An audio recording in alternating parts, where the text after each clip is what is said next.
Bienvenue dans cette nouvelle vidéo. Je suis ravi de t'accueillir aujourd'hui. Moi, c'est Paul et tu es sur la chaîne où on te parle de la création de produits et tout ce qui se passe autour du développement produit. Comment on passe de zéro, de l'idée que vous avez, à la création du produit de A à Z. Donc, on en parle sur cette chaîne.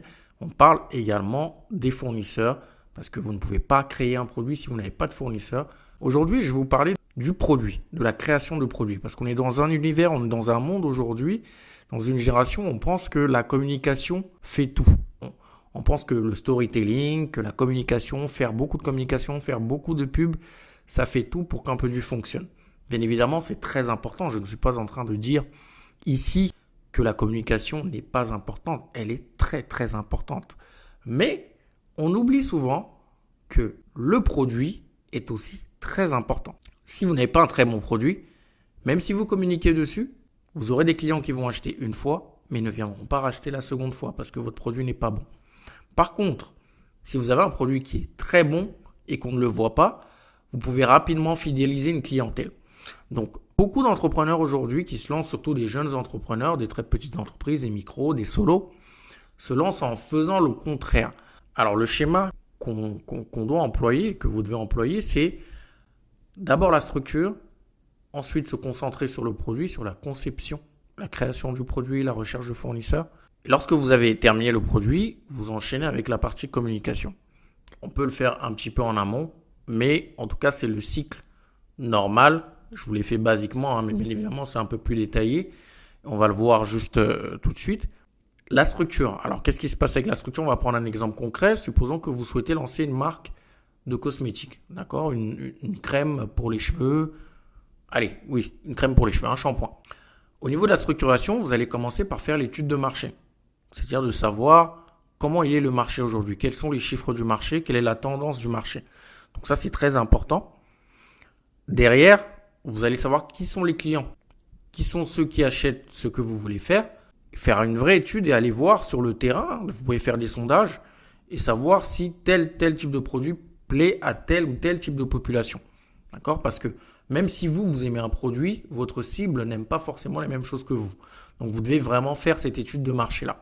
Donc, vous avez la partie étude de marché. Vous devez également faire tout ce qui est business model. C'est très important pour une entreprise de faire un business model, c'est-à-dire qui sont mes clients, qui sont mes partenaires, comment je vais générer de l'argent. Donc, ça, c'est très important. Quelles sont les offres que je vais sortir? Et donc, à partir du moment où vous avez fait votre business model, derrière, vous êtes très structuré. Vous pouvez faire un business plan, mais très concret, vous pouvez le faire comme vous pouvez ne pas le faire. Mais c'est très bien si vous le faites, c'est un plus. Donc déjà, au niveau de la structure, si vous avez fait votre étude de marché, vous avez fait votre business model, vous êtes vraiment allé voir comment se porte le marché, quelles sont les tendances, quels clients vous devez cibler, qu'est-ce qu'ils aiment, vraiment rentrer dans le comportement de votre client cible. Là, vous avez déjà fait une grosse partie sur la structure de votre entreprise. Je n'en ai pas parlé, mais pour moi, c'est évident. Mais vous regardez également la partie juridique. Quel est le statut que vous devez prendre? Ça prend combien de temps? Qui vous devez aller voir? Combien ça coûte? D'accord? Ça, c'est au niveau de la structure de votre entreprise, la structure de votre projet. On passe sur la partie produit. Sur la partie produit, vous devez aborder la partie réglementation. Donc, qu'est-ce qui se passe en termes de règles dans le pays où je veux lancer mon produit? Mais vous devez aussi regarder la partie conception, c'est-à-dire faire de la conception. Vous avez une idée dans votre tête. Maintenant, il faut regarder si au niveau de la conception, premièrement, c'est faisable. Est-ce que ça se fait déjà sur le marché? Et comment moi je vais le faire et à quel prix? Quel est le prix target qui se fait aujourd'hui sur le marché? C'est comme ça que vous devez aller au niveau de la partie conception. Après, vous faites tout ce qui est cahier des charges. Vous allez sourcer les fournisseurs. Derrière, vous validez vos fournisseurs, vous validez le produit et lorsque le produit est terminé, là, vous pouvez commencer par la partie communication. Là, je le fais en gros, mais vous inquiétez pas, tout au long des semaines qui arrivent, on va rentrer plus précisément dans cette étape-là, dans toutes ces étapes-là. Mais le but ici, c'est de vous dire un petit peu, de vous synthétiser comment vous devez avancer dans le process. Donc, au niveau 1, la structuration, partie produit, étude de faisabilité, cahier des charges, réglementation, recherche fournisseur, validation. Et ensuite, la partie communication. C'est très bien de penser en amont, de penser en avance. Normalement, c'est ce cycle-là qu'on doit suivre. Mais aujourd'hui, On a beaucoup d'entrepreneurs qui ne se sont pas encore lancés, qui ne se sont pas encore structurés, mais qui pensent déjà à la communication. Mais n'oubliez pas de passer énormément de temps sur la structure et sur le produit. C'est comme ça que vous allez créer un produit qu'on va consommer dans 3 ans, dans 5 ans, dans 10 ans. Je ne vous demande pas de mettre 5 ans ou 10 ans à créer le bon produit, non. Un produit s'améliore avec le temps. La première version que vous allez sortir ne sera pas forcément la meilleure, ni la moins bien d'ailleurs, mais il faut la sortir. À partir du moment où elle répond aux problèmes et aux besoins de votre client, commencez à la sortir. C'est peut-être une preuve de concept que vous êtes en train de sortir, c'est peut-être un prototype, mais en tout cas, il faut qu'elle réponde au pain, à la douleur de votre client cible. À partir du moment où vous le sortez, vous demandez des feedbacks et vous l'améliorez avec le temps. Et c'est comme ça qu'aujourd'hui, vous avez des produits qu'on consomme, que nos parents ont consommés et que nous continuons à consommer aujourd'hui et que nos enfants continueront à consommer. Parce qu'ils ont énormément travaillé dessus.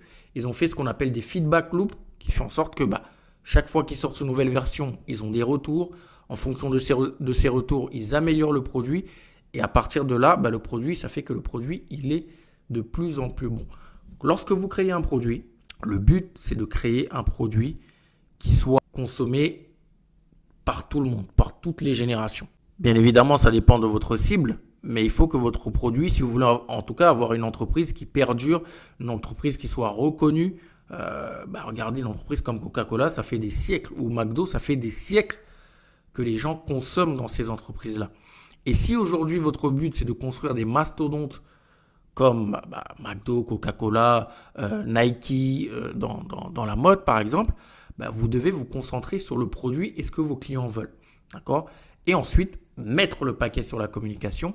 Comme ça, les gens, lorsqu'ils viendront chercher votre produit, vous les avez targetés avec la communication, derrière, vous n'aurez plus besoin de communiquer parce qu'ils sauront que votre produit, il est bon et vous allez les fidéliser.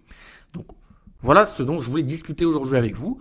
Donc, ne prenez pas les choses à l'envers. Structuration, produit et ensuite, vous avez la communication. Là, c'est bien de penser à la communication en amont dès le départ, mais n'oubliez pas de penser à faire un produit qui soit imbattable. J'espère que cette vidéo vous a plu. Likez-la si c'est le cas et je vous dis à la semaine prochaine. Ciao.